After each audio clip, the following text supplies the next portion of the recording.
habíamos quedado que cuando se habla de la fisiopatología de la diabetes mellitus, habían inicialmente dos grandes mecanismos fisiopatológicos, que era lo que se describía hasta hace algunos años. El mecanismo de resistencia a la insulina, que la habíamos definido como la incapacidad que tiene la insulina para meter glucosa a la célula.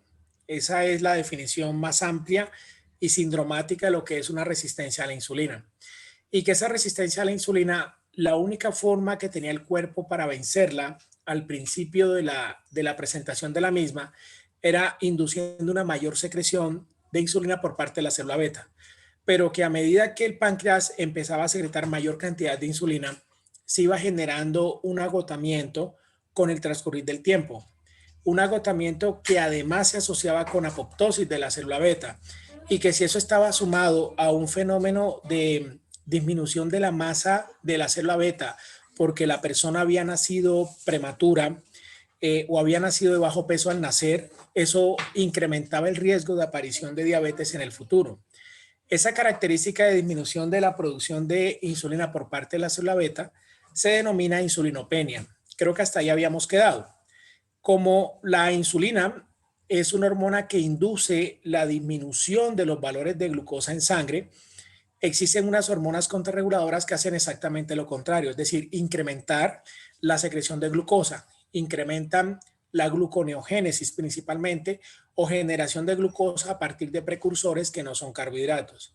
Si no son carbohidratos, los dos macronutrientes que nos quedan son los lípidos y las proteínas. Y habíamos dicho que a mayor insulinopenia existía una mayor capacidad de generación o de secreción de hormonas contrarreguladoras.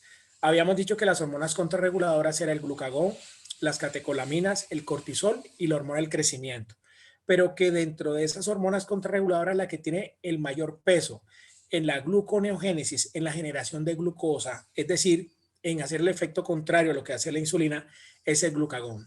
Y habíamos dicho que a mayor insulinopenia, es decir, a mayor disminución de los valores de insulina, mayor generación de glucagón. Por lo tanto, y por definición, al principio de la enfermedad los pacientes tienen hiperglucagonemia, tienen niveles absolutos en sangre de glucagón elevados. Ese incremento en el glucagón sería el tercer mecanismo fisiopatológico. El primero, resistencia a la insulina. El segundo, la generación o la inducción de insulinopenia producida por el agotamiento beta de la célula beta. Y el tercero, la hiperglucagonemia como consecuencia del estado de insulinopenia. Ahora bien, si nosotros nos ubicamos en la parte de resistencia a insulina, aquí en este rectángulo, en la parte superior, podemos ver, disculpe, ¿ven la diapositiva ahí, muchachos? Sí, profe. Sí, profe. Esperen que... Ahí, la amplío. Si nos enfocamos en esta parte superior, pueden ver ustedes arriba a la izquierda donde dice hígado, incremento de la gluconogénesis, que es lo que estamos hablando. Disminución de la secreción de insulina, mayor generación de glucagón, mayor producción hepática de glucosa. Encontramos a la vez en todo el centro arriba, en el centro, la parte del tejido adiposo. El cuarto mecanismo fisiopatológico, y estamos hablando en una forma cronológica de aparición de los mecanismos fisiopatológicos, se empezó a evaluar el efecto que el tejido adiposo podía tener en el organismo. Y hasta hace unos 15, 18 años, el tejido adiposo simplemente se veía como un tejido adiposo, como la expresión de un paciente con obesidad o con adiposidad. Pero empezaron a salir algunos trabajos específicamente evaluando el efecto que podía tener la leptina, LEP, leptina, con relación a algunos desenlaces microvasculares y macrovasculares. Y se encontró que a medida que el tejido adiposo se incrementaba, originaba hiperplasia, hipertrofia del tejido adiposo en pacientes con sobrepeso o obesidad, esto se asociaba con desenlaces micro y macrovasculares deleterios para el paciente. Y la obesidad como tal se empezó a evaluar como un marcador inicialmente de riesgo y luego un factor de riesgo. De hecho, la obesidad se asocia con más de 20 tipos de cáncer diferentes: cáncer de víscera, cáncer de víscera hueca y de víscera sólida. Y se asocia con una cantidad de fenómenos inflamatorios, se asocia con hipertensión arterial, con la propia diabetes, se asocia con incremento en la mortalidad, se asocia con trastornos tiroideos, incluso, etcétera, etcétera. Entonces, cuando se empieza a evaluar el tejido adiposo como un posible mecanismo fisiopatológico, empezaron a hablar de los diferentes péptidos que genera el tejido adiposo. Repito, se tomaba como una expresión del sobrepeso o obesidad del individuo, pero a partir de ese momento se empezó a evaluar el tejido adiposo como un órgano endocrino, porque a la larga termina originando péptidos como la leptina, la adiponectina, etcétera. Y a mayor cantidad de tejido adiposo también se encuentran marcadores inflamatorios como el factor de necrosis tumoral, el factor nuclear kappa beta, etcétera, etcétera. Cada uno de estos marcadores inflamatorios asociados a la obesidad también se asocian con diferentes resultados micro y macrovasculares. Por eso ayer que hablábamos de la parte de la actividad física, por favor muchachos tengan en cuenta que cualquier protocolo para bajar de peso un individuo a través de una actividad física aeróbica es válida, pero esa actividad física tiene que ir adicionado o complementado siempre con estrategias de ejercicio que utilicen peso, que utilicen mucha repetición con poco peso y en algunos pacientes que origine mayor cantidad de peso con menos repetición. Es decir, no solamente inducir la generación de músculo, sino la hipertrofia del mismo.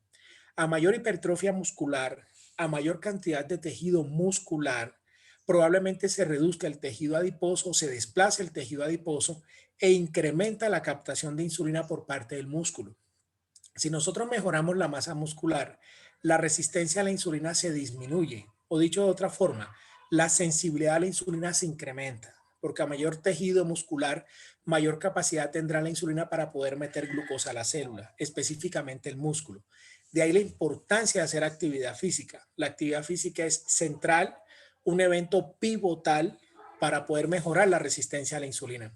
Entonces, el cuarto mecanismo fisiopatológico enfocaba el tejido adiposo y enfocaba el músculo. Tengan en cuenta que el tercer mecanismo fisiopatológico, que es la hiperglucagonemia, se asocia con el fenómeno fisiopatológico de arriba a la izquierda, es decir, el incremento en la gluconogénesis, porque a la larga lo que termina originando el exceso de glucagón es un incremento en la producción hepática de glucosa, que dicho en términos bioquímicos es incremento en la gluconogénesis. Y esa gluconogénesis se lleva a cabo principalmente en el hígado. También se puede llevar a nivel renal y a nivel intestinal, pero más del 80% de la gluconogénesis se lleva a cabo en el hígado. Por lo tanto, es el órgano principal en la generación de gluconogénesis en el ser humano. Entonces, si nosotros vemos estos tres mecanismos fisiopatológicos iniciales, la resistencia, la insulinopenia, la hiperglucagonemia, vemos que como consecuencia existirá un incremento en la gluconogénesis, que es lo que explica el fenómeno fisiopatológico de arriba a la izquierda. El fenómeno del centro hacia arriba, donde dice tejido adiposo, es el fenómeno fisiopatológico que surge como consecuencia de la obesidad de los pacientes con diabetes tipo 2. No todos los diabéticos tipo 2 tienen obesidad y tienen incremento del porcentaje de grasa, pero la gran mayoría sí. Por eso el tejido adiposo aparece como un órgano endocrino capaz de generar sustancias o péptidos que incrementan per se la propia obesidad y que incrementan el riesgo de originar fenómenos inflamatorios de bajo grado que se traduce en mayor riesgo de compromiso micro-macrovascular y aumento en la mortalidad y el riesgo de cáncer. Por eso, ahora que me hacías la pregunta, creo que fue Juan, sobre si íbamos a hablar de síndrome metabólico. El síndrome metabólico, por definición, es una constelación de signos y síntomas en donde predomina la obesidad y predomina algunos criterios bioquímicos, por ejemplo, o de la propia clínica, por ejemplo, la presencia de hipertensión arterial, algún tipo de alteración de la glucosa, por ejemplo, prediabetes, bien sea glicemia alterada en ayunas, intolerancia a la glucosa o diabetes. Aparece dislipidemia especialmente por elevación de los valores de triglicéridos y reducción del valor de colesterol de alta densidad. Son como las pautas para establecerlo. Con tres criterios hace uno el diagnóstico de síndrome metabólico.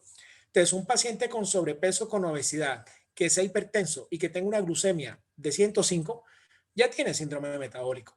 Pero la característica del síndrome metabólico es simplemente un parámetro definitorio a partir de esos signos y síntomas. Por eso se habla de un síndrome.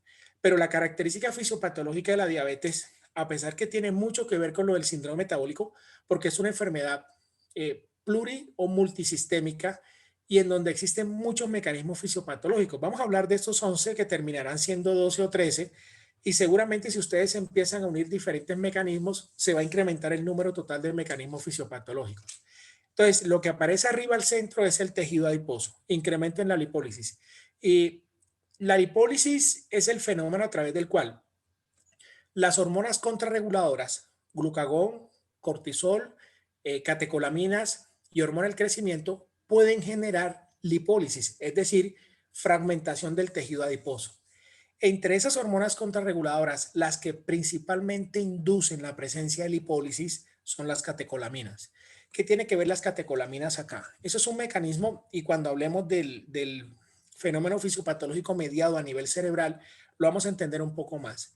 Los pacientes obesos generalmente se caracterizan porque a nivel hipotalámico tienen una disregulación en la liberación de dopamina. Los núcleos del RAFE medio y los núcleos a nivel de la sustancia nigroestriatal pueden generar mayor cantidad de catecolaminas a nivel central, pero los pacientes diabéticos, por definición, son personas que en general o tienen algún rasgo depresivo o tienen algún rasgo ansioso.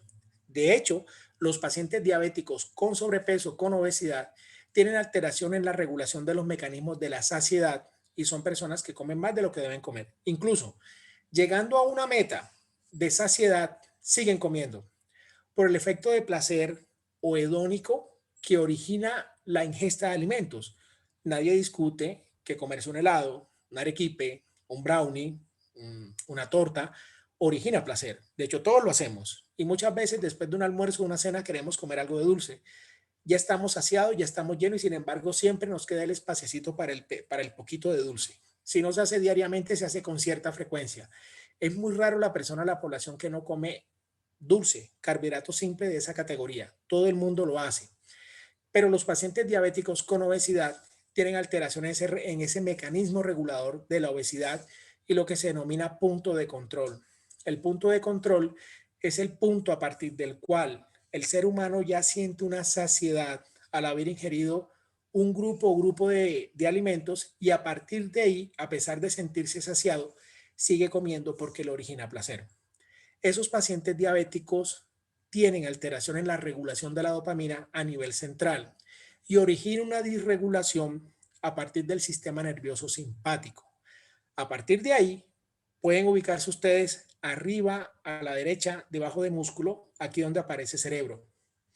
El incremento en el tono simpático se caracteriza porque los pacientes al tener una base emocional de su obesidad, de su exceso de consumo de calorías, densamente calórico, lo que comen normalmente los pacientes diabéticos con sobrepeso o obesidad, el sistema nervioso simpático está incrementado, su acción.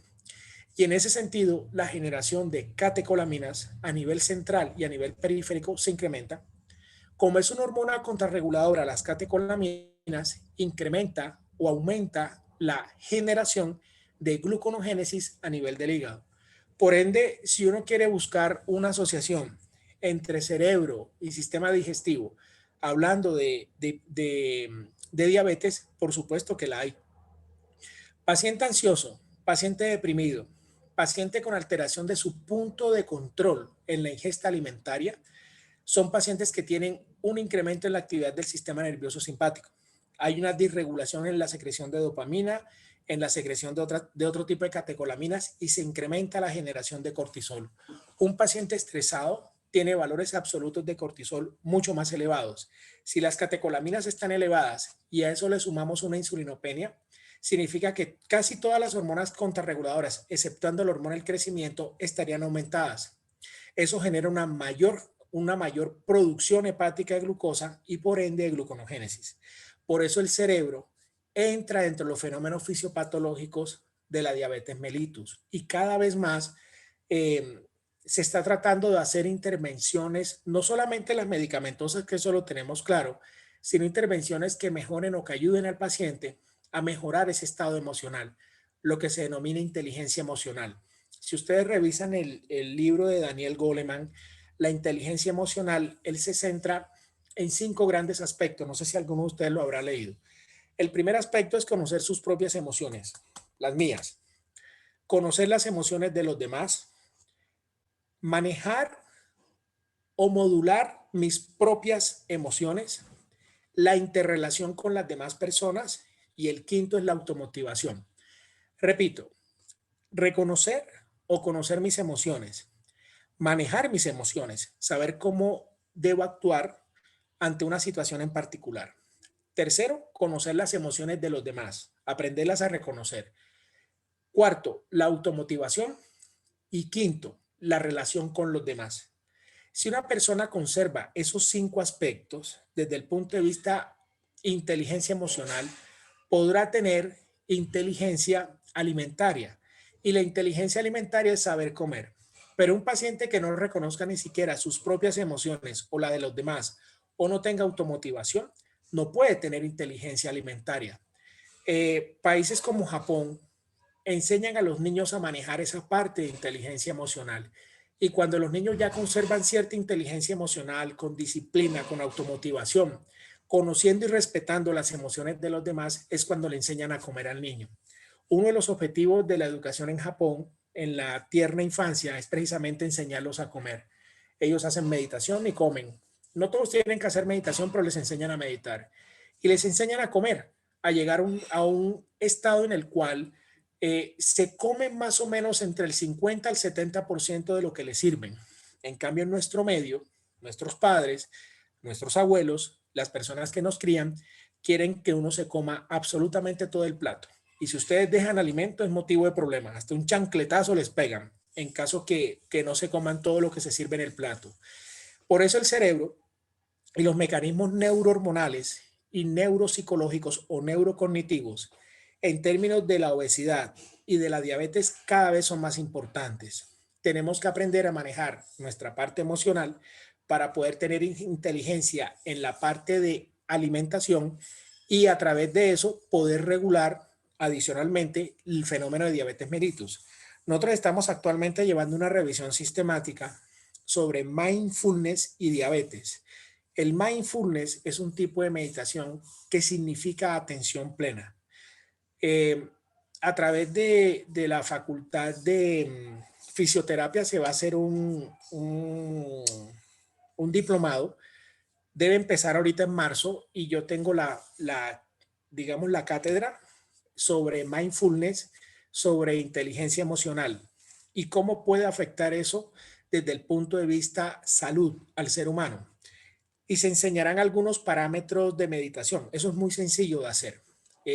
Caminar conscientemente, comer conscientemente, si están viendo un paisaje, verlo conscientemente, y cómo la modulación de ese aspecto emocional puede radicalmente ayudar en el tratamiento de los pacientes. No estamos diciendo que un paciente que medite se va a controlar su diabetes única y exclusivamente por la meditación. En la revisión sistemática que estamos haciendo, cuando el paciente come bien, hace actividad física bien, recibe su medicación bien, aquel que hace mindfulness o atención plena como un tipo de meditación respecto al que no medita, logra un control metabólico 30% con mayor probabilidad que aquel que no medita. Eso significa que el estado emocional del paciente influye positiva o negativamente en el control metabólico, no solamente del paciente con diabetes, del paciente hipertenso y en general del resto de los componentes inflamatorios crónicos que se asocian con enfermedades crónicas. Preguntas hasta aquí, muchachos.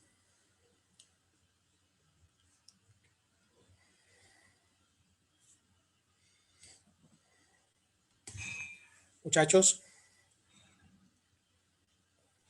Profe, ¿me podría volver a repetir, qué pena, lo ¿Cuál? de el aumento del tono simpático? Es que no me quedó muy clara esa parte. Ah, ok, claro, con mucho gusto. Mira, cualquier persona en un estado de estrés crónico, recuerden ustedes que el estrés es un síndrome también que tiene un espectro. Ese espectro va desde el estrés, denominado euestrés o eustrés, hasta el distrés como tal. Simplemente para hacer referencia de que esos dos extremos de la palabra estrés, tú puedes tener un estrés que es positivo para ti y un estrés que es negativo para ti. Hay una curva que se denomina curva de Yerkes-Dodson, que fue publicada en 1908, 1909, por allá, en donde los autores, y en esa época, estamos hablando de hace más de 100 años, era una curva en U invertida, era una curva así. La curva mostraba cómo cuando una persona se encuentra automotivada, por ejemplo, estás en un grupo de investigación y estás trabajando con una persona o con varias personas y tú ves que las cosas van fluyendo adecuadamente, vas y tomas algunas muestras de algunos exámenes, de algunas cosas que necesitas para el estudio, te exiges, empiezas a trasnochar un poco, empiezas a leer más, pero te sientes motivada. Entonces, la motivación va originando que tu rendimiento se incremente. Pero llega un momento en donde el trabajo que estás haciendo es tan grande que esa línea que se iba incrementando llega como una fase de meseta. Esa fase de meseta la denominan flow, que es lo que la gente normalmente llama zona de confort. Entonces, la zona de confort es eso, estar en un estado en donde estoy dando resultados, estoy motivado, me siento bien, me siento cómodo, las cosas van fluyendo adecuadamente. Eso es lo que se denomina zona de confort. Eso es lo que muchas veces la gente dice, es que yo funciono mejor bajo presión. Pues yo lo que le digo a esas personas es que lo siento mucho, porque uno no tiene que estar presionado para poder rendir. Uno debe rendir por la automotivación, que es el tercer mecanismo de la inteligencia emocional. Entonces, cuando llega un momento en donde la exigencia es mucho mayor, tu rendimiento empieza a caer. Ahí es donde la curva se aplana y se vuelve como la U invertida. Cuando la U se aplana y empieza a disminuir, significa que tu rendimiento está disminuyendo. Esa disminución del rendimiento se asocia no tanto con euestrés, que es ese estrés chévere. Por ejemplo, el día que te gradúes, pues que no me han peinado, mire que el vestido no sé qué, que se me soltó por aquí la costura, que mi papá, mi mamá no han llegado, ya va a empezar la ceremonia. Eso es un tipo de estrés, pero es un estrés bueno, porque es un estrés que tú sabes que es el logro de algo que has trabajado durante años, y llega el momento final y todos sabemos lo importante que es tener una ceremonia de grado. Eso es un eustrés.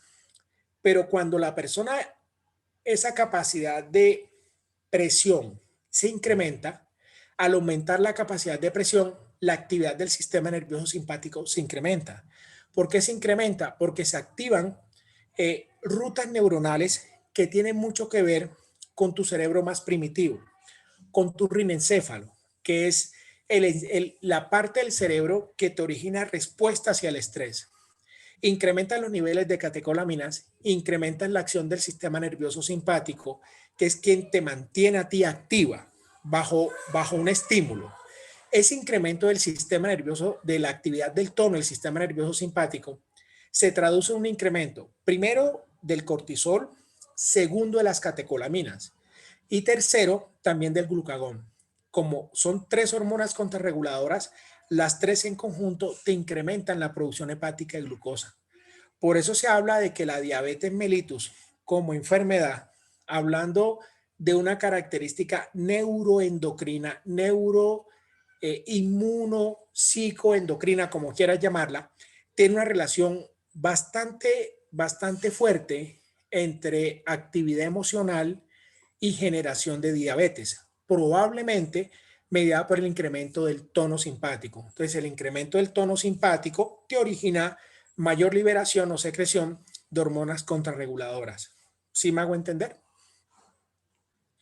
Sí, señor, muchas gracias. Vale, perfecto. Profe, qué pena, tengo una Dale, duda. Lo tranquila. que pasa es que dijo aumento de la generación de catecolamina, ¿cierto? Sí, Entonces, ¿por qué en la diapositiva en el punto número 5 dice disminución de la dopamina? por eso es que estamos hablando de catecolaminas tipo noradrenalina y epinefrina. ¿Vale? Ah, ok, profe, gracias. Pero la acotación es totalmente válida, Daniela, porque las catecolaminas como tal son la dopamina, la noradrenalina y la adrenalina, pero las tres catecolaminas mayores no actúan igual. Y el efecto de las diferentes catecolaminas tampoco tiene un efecto a nivel central y periférico de la misma forma. Por eso cuando tú hablas, hay unas caritas así felices, dice, con dopamina te ponen la carita feliz, sin dopamina te ponen la carita triste. Entonces colocan dos parámetros de laboratorio, no, parámetros bioquímicos. A mayor dopamina, por ejemplo, mayor depresión, o perdón, mayor felicidad. y a mayor cortisol, mayor tristeza, mayor ansiedad. Por eso el cortisol en algunos casos se ha establecido como que uno pudiera medir para poder establecer el estado de estrés de una persona. Eso todavía no está totalmente validado. Realmente un valor de cortisol alto en sangre no te dice que la persona está estresada, pero está claro que todo paciente estresado maneja niveles de cortisol elevado.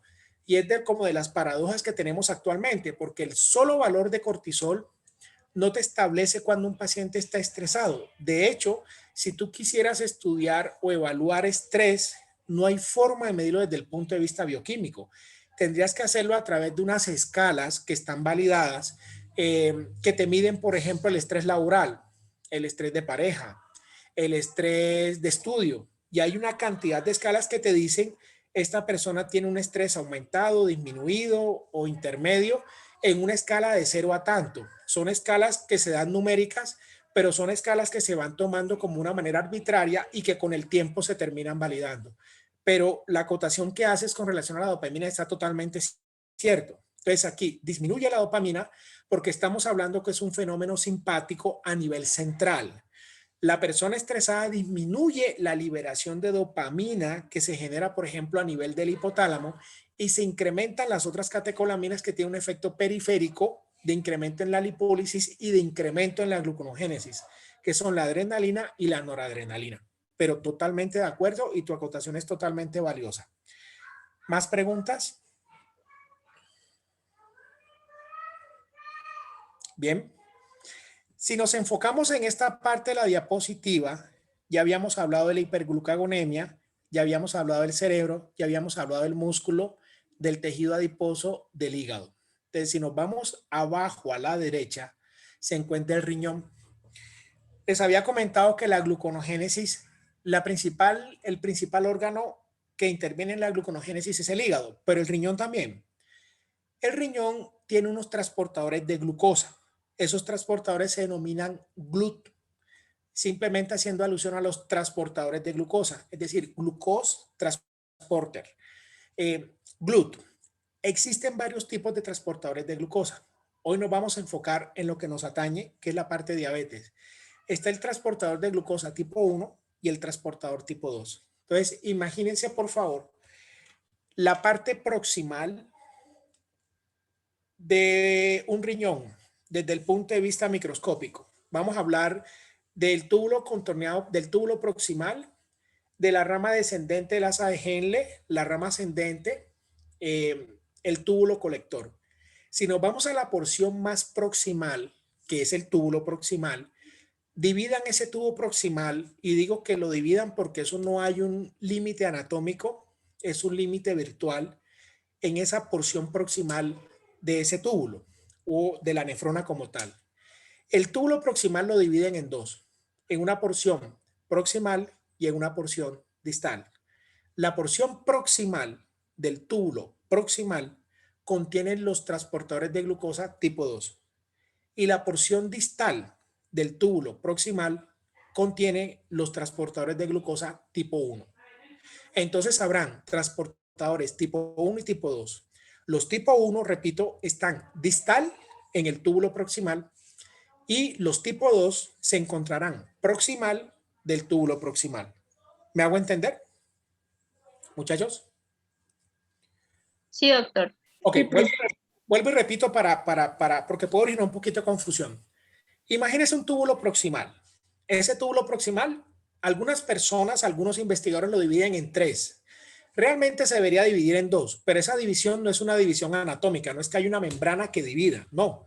Es una división que se hace más desde el punto de vista virtual para poder entender el mecanismo. Entonces, los transportadores de glucosa lo que hacen es, llega la glucosa, el paciente ingiere el alimento, se absorbe, duodeno, pasa a través de todos los mecanismos de absorción, llega al torrente sanguíneo. Como llega al torrente sanguíneo, tiene que pasar por el riñón obligatoriamente. Pero lo que hace el organismo es cuando llega esa glucosa al túbulo proximal, impide la mayor parte que esa glucosa pase a la rama descendente del asa de Henle, asa ascendente y al túbulo colector, porque si eso ocurriría, significaría que la excreción de glucosa sería muy alta por orina. Entonces los transportadores de glucosa lo que hacen es tomar esa glucosa en el túbulo proximal, tanto en la porción proximal como distal, y la reabsorben para que vuelva nuevamente al torrente circulatorio. Esa es la función del transportador de glucosa, que repito, hay de dos tipos. Tipo 2, que es proximal, del túbulo proximal, y el transportador tipo 1, que es distal en el túbulo proximal. ¿Ok? Hasta ahí vamos. Los transportadores de glucosa, imagínense como unos vagones. No sé si alguno de ustedes ha visto cómo se transporta el carbón. Hay como unos vagones donde se transporta el carbón. Entonces, los transportadores de glucosa, de pronto aquí todos más bien conocemos el mío en Cali. Entonces, vamos a asumir de que esos son unos vagones a los cuales llamamos transportadores. Estos transportadores de glucosa tienen cierto número de sitios donde la molécula de glucosa llega. Ellos transportan la glucosa para que se reabsorba. Si los transportadores de glucosa son insuficientes, la glucosa como molécula, cuando llegue al túbulo proximal, si no tiene quien la transporte, se excreta por orina. Entonces pasa asa de Henle, túbulo colector y se excreta por orina. Y aparecerá glucosuria, que es glucosa en orina. Si nosotros no somos diabéticos y tenemos los transportadores funcionando normalmente en un número adecuado, pues molécula de glucosa que llega al túbulo proximal, molécula de glucosa que se une al transportador y se reabsorbe. Entonces, como es un mecanismo conocido, llega un momento en el cual, cuando el paciente se hace diabético, cuando ya el paciente hace la fase de resistencia, insulinopenia, incremento en la producción de glucagón, incremento en la producción hepática de glucosa, no capta esa glucosa el músculo, el tejido adiposo se incrementa, hay incremento en la lipólisis, el paciente es estresado, disminuye los niveles de dopamina, incrementa lo de catecolamina, todos los procesos anteriores, ese valor de glucemia del paciente se incrementa. La capacidad que tienen los transportadores de glucosa para transportar las moléculas de glucosa cuando llegan a ese túbulo proximal está alrededor de 180 miligramos por decilitro. Este concepto ustedes lo vieron en fisiología, en cuarto semestre o en tercer semestre donde lo ven, o en sí, tercero o cuarto. ¿Qué significa esto? Hay un momento en el cual los transportadores que tenemos, cuando están funcionando a tope, si el valor de glucemia es muy alto, y ellos no van a tener la capacidad de transportar esa glucosa. Si no tienen la capacidad de transportar la glucosa, se incrementará la glucosuria, es decir, la excreción renal de glucosa. Y en la orina empezará a aparecer niveles de glucosa elevados, es decir, glucosuria. ¿Qué es lo que normalmente tiene que hacer el organismo? Si el paciente está manejando, por ejemplo, valores de 105, 110, genera un mayor número de transportadores de glucosa, incrementa la capacidad de acción de esos transportadores de glucosa, porque todos los transportadores de glucosa no están funcionando al tiempo todos. Asumamos, por ejemplo, de que existen 200 vagones del mío para transportar a la gente. Los 200 no están activos al tiempo, porque habrá unos que están en el taller, etcétera. Y de entre los que están activos, como estamos en pandemia, no pueden transportar a toda la cantidad de la gente. Entonces hay espacios libres donde no se sientan las personas. Lo mismo ocurre aquí. El ejemplo es perfecto. Están los transportadores, están funcionando, pero no están activados todos al tiempo. Si la hiperglucemia se va presentando de una manera larvada en el tiempo, entonces se van generando más transportadores y estos transportadores que se generan tendrán mayor capacidad de unirse a las moléculas de glucosa e incrementar la reabsorción del mismo. Pero cuando el valor de glucemia llega a un punto que es de 180 miligramos por decilitro, ya los transportadores están expresados en su máxima magnitud y ya no tienen la capacidad de transportar más glucosa. Entonces el cuerpo dice, mire, yo hasta aquí me comprometo a que le transporto todas las moléculas de glucosa, pero cuando el valor de glucemia ya está en 180 en adelante, empieza a aparecer glucosuria. Eso es lo que ustedes en fisiología llamaban umbral renal o dintel de glucosa. El umbral de glucosa o dintel renal de glucosa hace referencia al punto en el cual el valor de la glucemia, a partir de un valor de glucemia, empieza a aparecer glucosa en la orina. Lo que se ha establecido, si ustedes leen el libro de Gayton dice que ese punto es de 180 miligramos por decilitro. Pero es claro que hay pacientes que pueden presentar glucosuria con valores de glucemia por debajo de 180. Entonces hay personas que tienen un umbral renal de la glucosa por ahí en 170, 160. Y la mayor parte de la población lo tiene alrededor de 180. Entonces es claro que un valor de glucemia de 180 en adelante, por ejemplo 181, esa molécula, ese miligramo por decilitro, o esa molécula además a partir de 180 que necesita ser transportada, ya no se puede transportar porque no hay donde unirla, no hay donde unirse.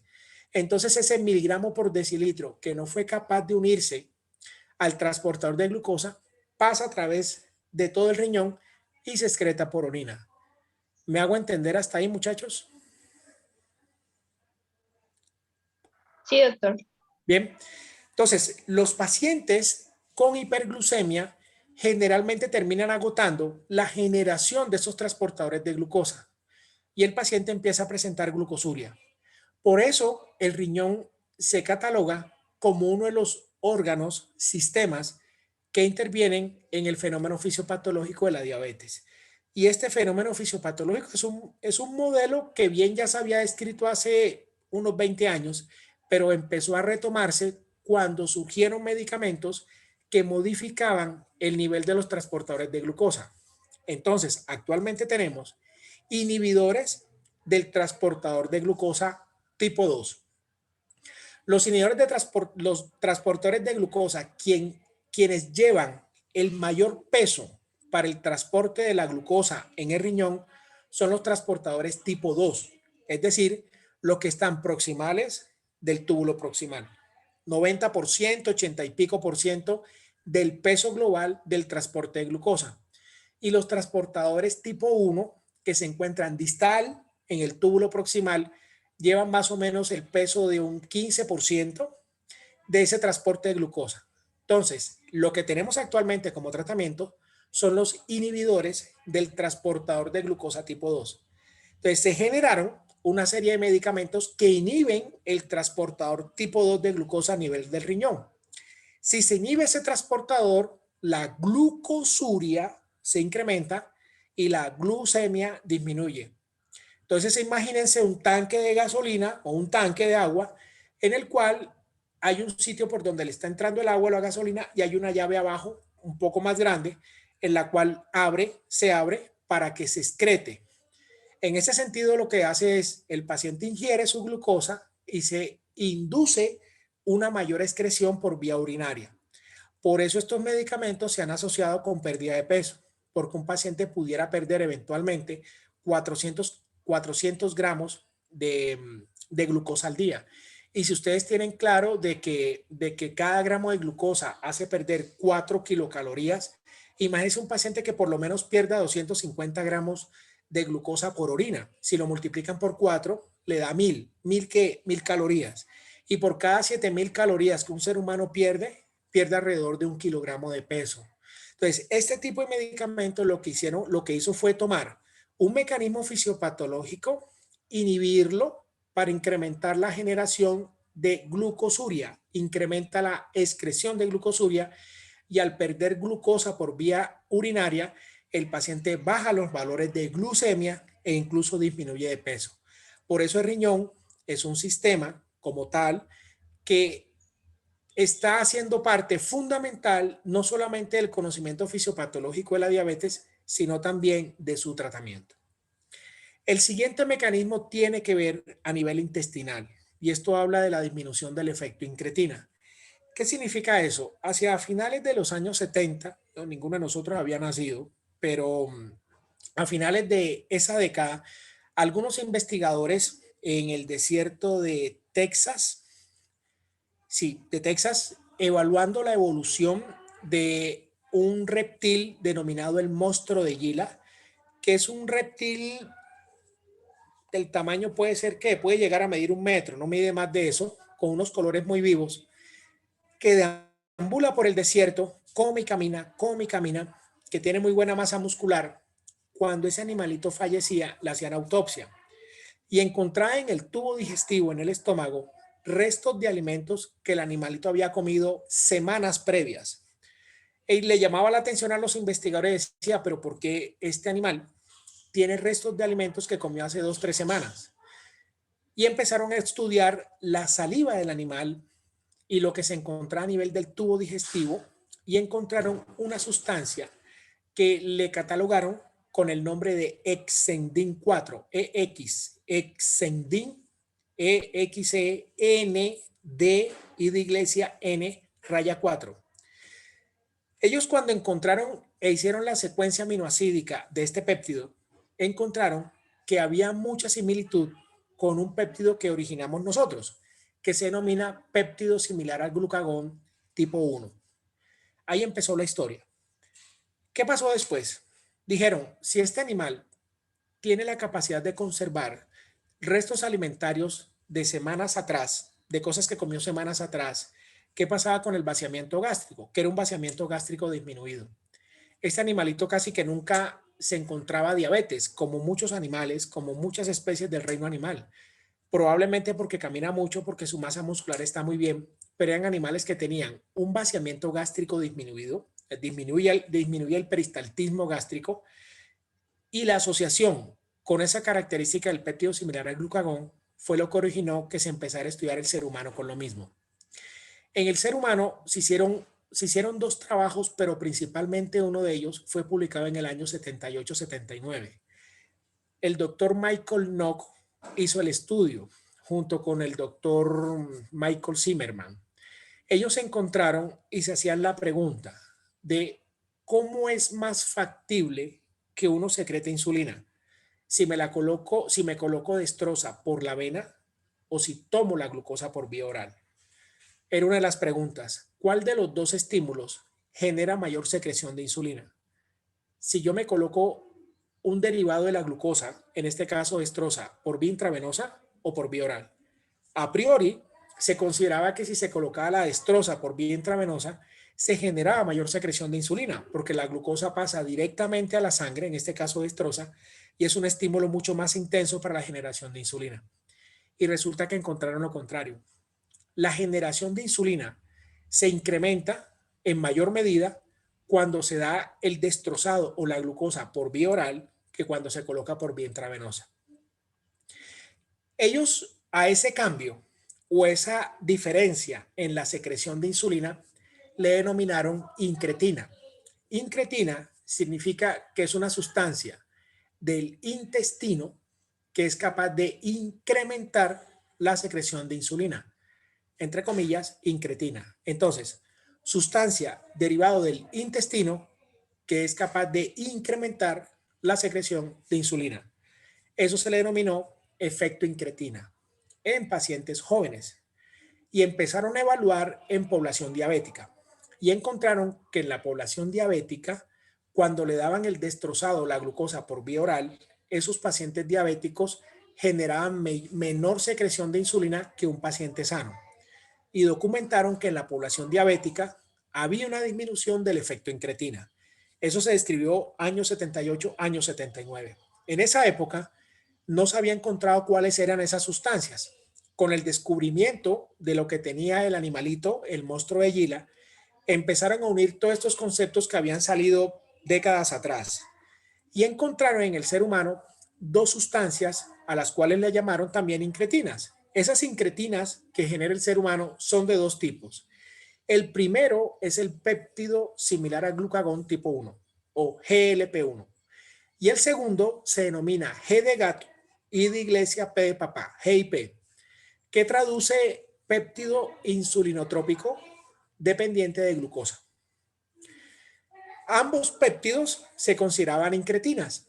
Por lo tanto, un paciente diabético tiene disminución del efecto incretina, probablemente por una disminución en los valores del péptido similar al glucagón tipo 1 y del péptido péptido insulinotrópico dependiente de glucosa, es decir, del GLP y del GIP. Entonces, esa disminución del efecto incretina se explicaba en el paciente diabético por lo que estoy diciendo, por la disminución de los valores del GLP-1 y del GIP. Y ahí surgió el efecto incretina. Entonces, ¿cómo pudiéramos nosotros aprovechar este mecanismo fisiopatológico o cómo lo hicieron los investigadores? Decían, bueno, si tengo un efecto incretina disminuido, hay varias formas de poder aprovecharlo. La primera, colocarle al paciente una sustancia, un medicamento que parezca GLP-1 o que actúe como el GLP-1. ¿Por qué el GLP-1 más que el GIP? Porque el efecto incretínico en mayor medida está mediado por el GLP-1. 85-90% del peso del efecto incretina depende del GIP más que del GIP. Sin embargo, el GIP tiene una característica importante y pudiera eventualmente afectar el fenómeno fisiopatológico en diabetes. Con el tiempo, los investigadores encontraron que uno come y al comer genera GLP-1 y GIP. Eso es bueno porque se reduce o se enlentece el vaciamiento gástrico y como es péptido similar al glucagón tipo 1, al disminuir el vaciamiento gástrico, se disminuye también el valor de glucagón postprandial. Si se disminuye el valor de glucagón postprandial, la generación de gluconogénesis también disminuye. Entre más bajo tengamos el valor de glucagón, menor capacidad tendremos de incrementar el valor de glucosa.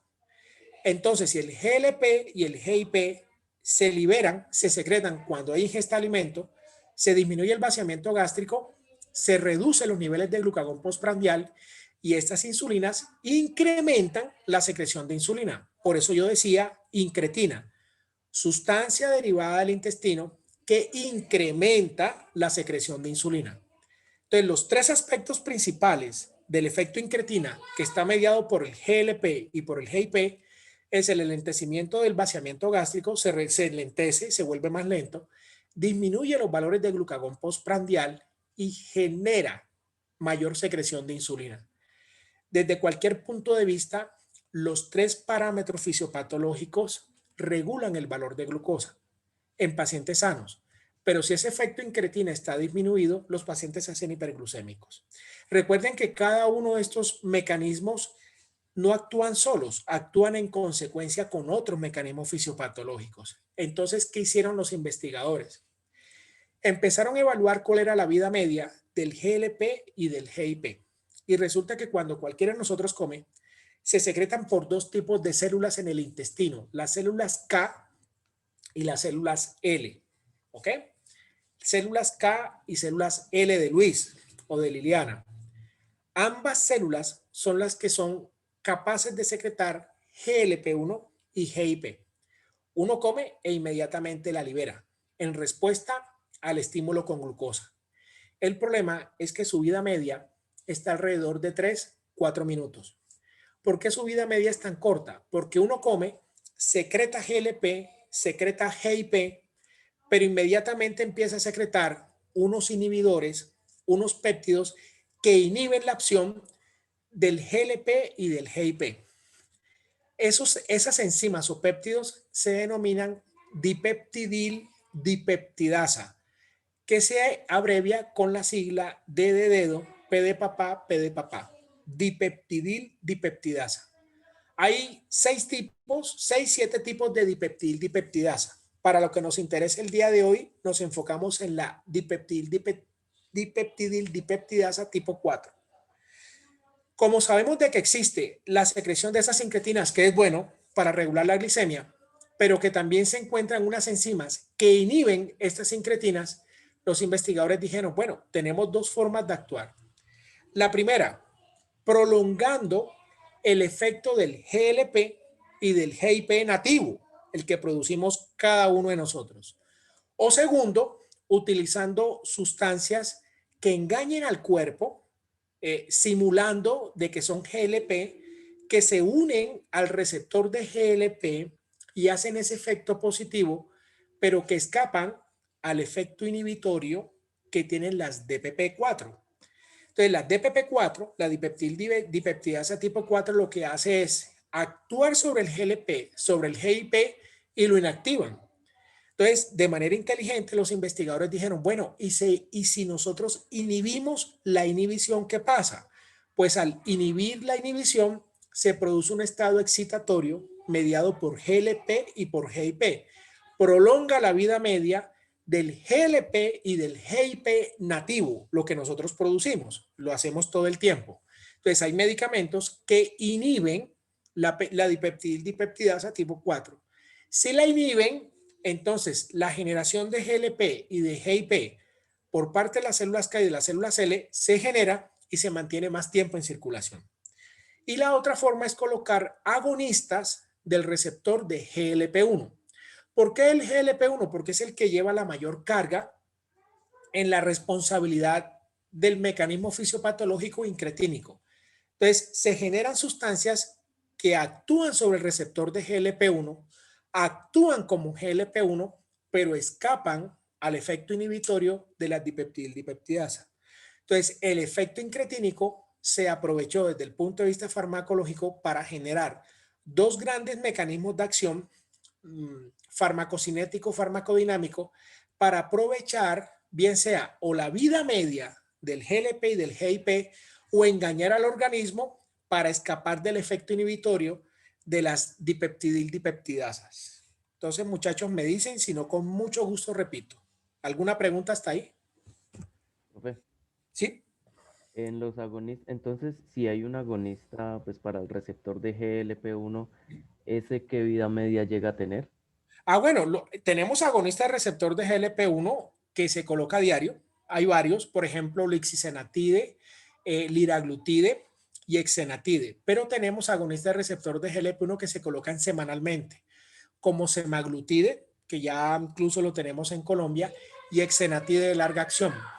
Entonces, los agonistas de receptor de GLP-1 originan una mayor reducción en el peso y se pueden utilizar incluso en pacientes con obesidad o con sobrepeso porque el riesgo cardiovascular también lo disminuye. Entonces, actualmente el manejo de la diabetes se enfoca mucho en el riesgo cardiovascular y los agonistas del receptor de GLP-1 se han asociado con reducción de ese riesgo cardiovascular. Pero la vida media de los que tenemos es o lo colocas diario o lo puedes colocar semanalmente, porque ya depende de la molécula.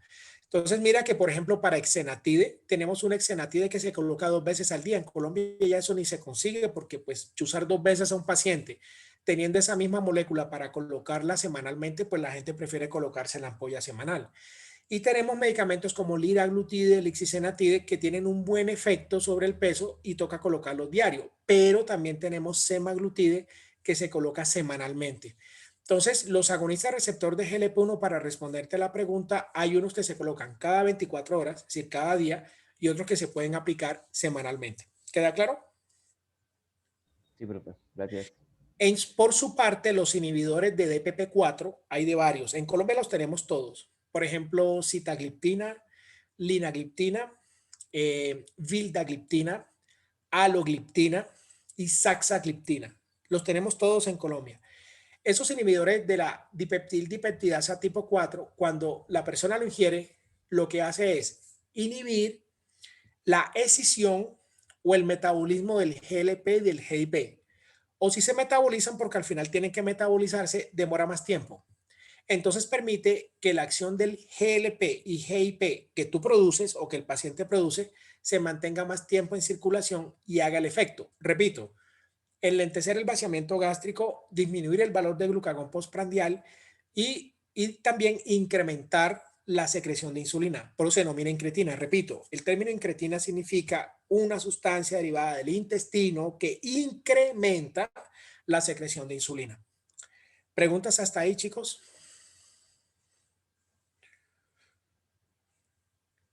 Muy bien. Luego vienen los otros mecanismos que se encuentran a la izquierda. Esa secreción de amilina o la amilina, como aparece, se los voy a dejar de tarea para que revisen en qué consiste. Pero tiene cierta utilidad, pero desde el punto de vista farmacológico, los péptidos derivados de la amilina no han demostrado como gran cosa. La amilina es un péptido que se cosecreta con la insulina y con el péptido C. Entonces, asume que los pacientes diabéticos pueden tener disminución en el valor de la amilina, en el valor absoluto. Por ende, la disminución en los valores de amilina se asocia con un incremento en el riesgo de diabetes. Entonces, se asume que si uno coloca péptidos derivados de la amilina que escapen a su metabolismo, incrementa el valor absoluto a nivel sistémico y teóricamente los pacientes pueden incrementar en algún momento la sensibilidad a la insulina y mejorar el control metabólico. Es un mecanismo descrito y hay que tenerlo en cuenta. Los otros mecanismos que aparecen aquí a la izquierda de ustedes, aparecen los mecanismos de disregulación inmune y de inflamación, aparece el colon y la microbiota intestinal y aparecen otros mecanismos en donde se encuentra el hueso principalmente.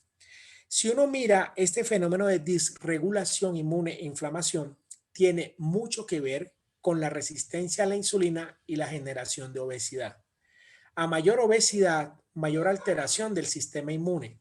Y la obesidad es una enfermedad o una condición caracterizada por inflamación crónica de bajo grado. Es decir, es una inflamación que no va a responder a los antiinflamatorios. Esto no va a responder al ibuprofeno, al diclofenaco, eso no va a responder a eso, ni a los esteroides, antes por el contrario. Entonces, la obesidad, al generar citoquinas y al generar cierto tipo de sustancias que modulan la respuesta inmunológica, genera mayor cantidad de inflamación crónica de bajo grado. A mayor inflamación crónica de bajo grado, mayor resistencia a la insulina. Por eso, a mayor resistencia a la insulina, mayor tejido adiposo, mayor inflamación crónica. Y a mayor inflamación crónica, mayor resistencia a la insulina. Ahí está el círculo vicioso. Aquí interviene el factor nuclear kappa beta, aparece el factor de necrosis tumoral tipo alfa y otro tipo de citoquinas en donde se produce esa disregulación y estos pacientes terminan originando alteraciones no solamente en la inmunidad humoral, sino en la inmunidad celular. Eso puede ser la explicación por la cual los pacientes diabéticos tienen mayor presencia de enfermedades autoinmunes. Por ejemplo, hipotiroidismo autoinmune, o tienen mayor probabilidad de tener un síndrome de Sjögren, o tienen mayor probabilidad de tener lupus, o mayor probabilidad de tener una artritis reumatoide, o mayor probabilidad de tener una alopecia areata, o mayor probabilidad de tener vitiligo. Cada una de ellas tiene características autoinmunes. Arriba de este cuadro aparece el colon y la microbiota intestinal.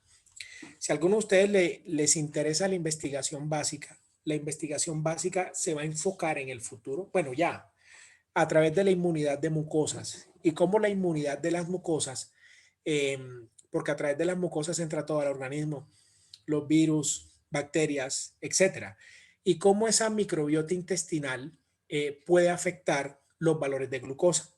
Está claro que pacientes que tienen microbiotas intestinales disreguladas, es decir, donde se pierde el equilibrio, en zonas donde existe mayor probabilidad de enfermedades parasitarias, también se asocia con una mayor probabilidad de diabetes.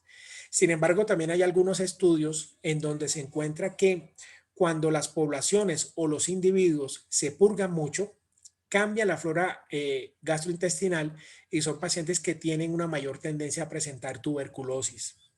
Entonces, simplemente eso se ha encontrado en estudios observacionales. A mayor capacidad de purgar a los pacientes de desparasitación, existe una mayor probabilidad de presentar tuberculosis. Entonces, hay unos mecanismos que intentan explicarlo, mediado por la interleuquina 2, interleuquina 6, factor de necrosis tumoral, disminución de la respuesta inmune humoral, menor generación de inmunoglobulina G, inmunoglobulina M, alteraciones en la respuesta de la inmunidad celular, alteraciones en los linfocitos T reguladores, etcétera, etcétera. Y parece ser que ese cambio en la microbiota interfiere también en la diabetes mellitus. Entonces, eso es un mecanismo propuesto. No tenemos todavía un medicamento que se involucre en el componente inflamatorio de bajo grado, excepto la disminución del peso, y tampoco a nivel de la microbiota intestinal o a nivel gastrointestinal. No tenemos un medicamento que sepamos que al modular la microbiota intestinal mejora los resultados en diabetes, a diferencia de los otros mecanismos previos. Y finalmente el hueso. ¿El hueso necesita de glucosa? Sí, pero no necesita tanta glucosa como necesita, por ejemplo, el músculo. Sin embargo, se ha encontrado, sobre todo en población, en mujeres, que cuando la persona tiene una disminución de su densidad ósea mineral, es decir, son pacientes con osteopenia, con osteoporosis, la capacidad de generar péptidos derivados del hueso incrementa la resistencia a la insulina. Probablemente como un mecanismo adaptativo. Estoy perdiendo hueso, trato de generar músculo, trato de generar energía. Si estoy perdiendo masa ósea, probablemente esté perdiendo masa muscular, probablemente sea un mecanismo de catabolismo. Y el organismo lo que hace es generar sustancias que incrementan la captación de glucosa como fenómeno adaptativo, incrementa el tejido adiposo y al incrementar el tejido adiposo incrementa la resistencia a la insulina. Se genera mayor capacidad de secreción de glucosa por parte del hígado, es decir, se incrementa la gluconeogénesis. Aquí se ha involucrado la fosfatasa alcalina, se ha involucrado la fosfatasa derivada del hueso y se ha involucrado la hidroxiprolina, la prolina y los telopéptidos, tanto telopéptido N como telopéptido X o T. Este tipo de telopéptidos de osteocalcina, la prolina, la fosfatasa alcalina, parecen estar interviniendo sobre todo o en especial en personas con baja masa ósea. Por ende, el hueso se cataloga como otro de los sistemas que debería involucrarse dentro del fenómeno fisiopatológico para diabetes mellitus. Conclusión. Cada uno de estos mecanismos fisiopatológicos se ha asociado con la presencia de diabetes, con la presencia de sobrepeso, con la presencia de obesidad, de síndrome metabólico. Probablemente no sepamos cuál sea el principal mecanismo fisiopatológico, pero al final, ojo al concepto, podemos tener activos todos los mecanismos fisiopatológicos, todos los que están ahí. Pero si la célula beta conserva la capacidad de producir insulina tanto como se requiera, el paciente nunca hace diabetes. Es la razón por la cual podemos ver pacientes con obesidades extremas con glicemias de 70-80. No sabemos por qué hay personas que conservan la capacidad secretora de insulina, a pesar que son personas con inflamación crónica de bajo grado, pacientes con obesidades extremas, y por qué pacientes con buena masa muscular con poco porcentaje de grasa hacen diabetes y hacen insulinopenia. Entonces, todos los mecanismos son importantes, pero el mecanismo subyacente, fisiopatológico, que conlleva finalmente a la diabetes, valga la redundancia, es la insulinopenia. Nunca se les olvide eso. Entonces, me devuelvo esta primera diapositiva. Si la capacidad de producción y la masa de células beta del paciente está cercana al 100% o entre un 50 a 100%, por más obeso que sea, por más susceptibilidad diabética que tenga, genética que tenga, por más mecanismos fisiopatológicos medioambientales tenga el individuo, si esta capacidad de secreción de insulina por parte de esta masa de células beta es adecuada y se mantiene sobre el tiempo, el paciente nunca hace hiperglucemia. ¿Por qué algunos pacientes sí? ¿Por qué otros pacientes no? No tenemos la respuesta. Pero si un paciente tiene una masa de células beta adecuada y esa masa de células beta funciona adecuadamente, insisto, por más de los mecanismos que tenga desencadenantes, jamás la desencadenará. Y es lo que puede explicar por qué pacientes con obesidades extremas nunca hacen diabetes y por qué pacientes que no son obesos terminan haciendo diabetes. Esos pacientes que no son obesos, que terminan haciendo diabetes, probablemente nacieron con una masa de células beta más reducida que el primer individuo. Y probablemente estos pacientes, la capacidad funcional de esa célula beta también está reducida en relación al paciente obeso con buena masa de células beta con una funcionalidad incrementada de forma exponencial. ¿Preguntas, muchachos?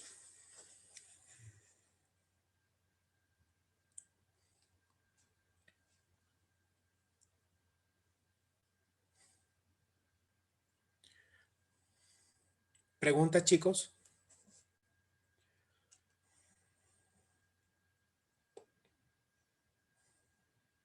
Doctor, yo tengo una pregunta. Dale. Hemos visto como varios sitios blancos para el tratamiento. ¿De qué depende cuál escoja uno?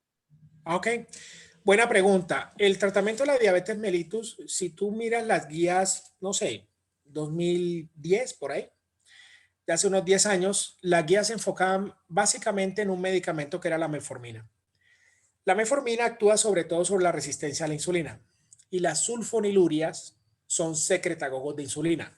Es decir, mientras la metformina actúa sobre este mecanismo de resistencia, las sulfonilurias, que son secretagogos, es decir, secretores de insulina, actúan sobre este mecanismo. Porque no había más, pero cuando empezaron a salir otro tipo de medicamentos, por ejemplo, las tiazolidinedionas, las tiazolidinedionas son medicamentos que actúan sobre, que son activadores de receptores que intervienen en la proliferación de peroxisomas. Entonces, la proliferación de peroxisomas o esta activación de estos receptores activan algunos factores de transcripción que regulan la liberación de insulina y que regulan el metabolismo a nivel del tejido adiposo.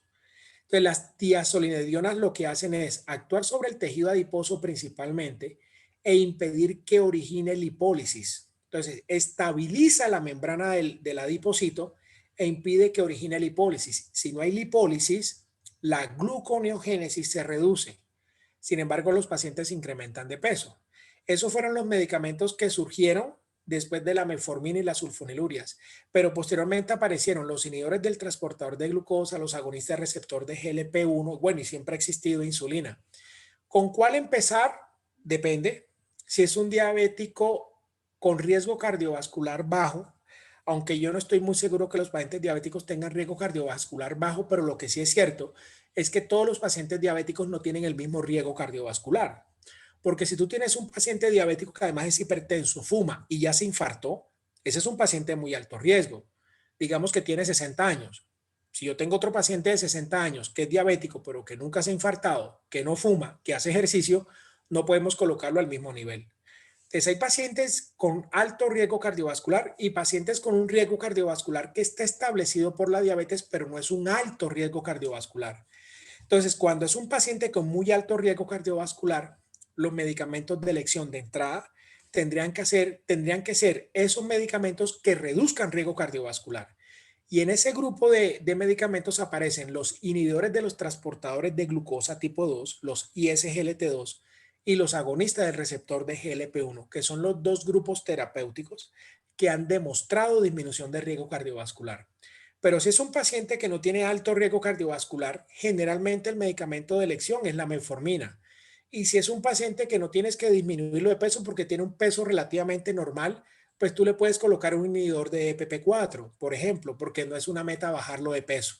Entonces, cuando hablemos del tratamiento de diabetes, yo les voy a mostrar un cuadro en el cual ustedes, el individuo que tengan enfrente, tienen que clasificarlo de acuerdo a esa categoría.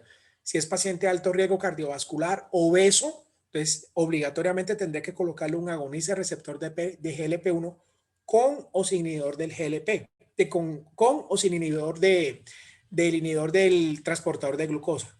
Si es un paciente de riesgo cardiovascular bajo, es un paciente delgado, probablemente la terapia de elección será metformina y si no se controla, se le puede colocar un inhibidor de EPP4.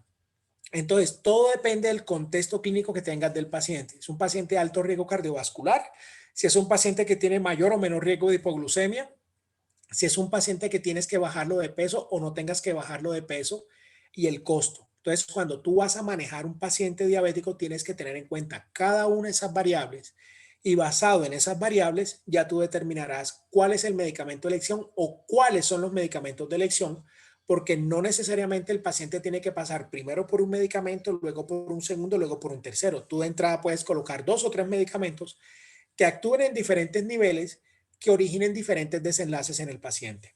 ¿Vale? Sí, doctor, muchas gracias. Igual, chicos, no es objetivo el tratamiento de diabetes porque eso lo vamos a ver en otro semestre, pero si ustedes quieren, yo no tengo ningún problema. Sacamos un tiempo cuando ustedes lo tengan y hablamos del tratamiento de la diabetes como la guía de la diabetes actual para que vean más o menos cómo es el enfoque. Ya con esa tabla, son 2 tablas, ustedes con esto que acabamos de ver hoy de los fenómenos fisiopatológicos lo van a entender a la perfección. Y a ustedes les llega el paciente y dicen, bueno, mire, yo le puedo colocar este medicamento o este otro medicamento. Entonces, siempre hay que tener en cuenta, repito, costo, el efecto sobre el peso, si se requiere o no bajar de peso al paciente, riesgo cardiovascular y el riesgo de hipoglucemia que uno puede inducir o puede no inducir con el tratamiento. Por ejemplo, los secretagogos de insulina como la sulfoniluria son medicamentos que incrementan el riesgo de hipoglucemia e incrementan de peso al paciente. Por eso las sulfonilurias no son medicamentos de primera elección en el paciente con diabetes, pero sirven. Es decir, controlan metabólicamente al paciente, pueden originar efectos adversos y absolutamente todos los medicamentos son eficaces, todos funcionan. En lo que se diferencian es en la tasa de incremento de peso o reducción de peso, riesgo de hipoglucemia y los efectos positivos o no que pueden tener sobre el riesgo cardiovascular.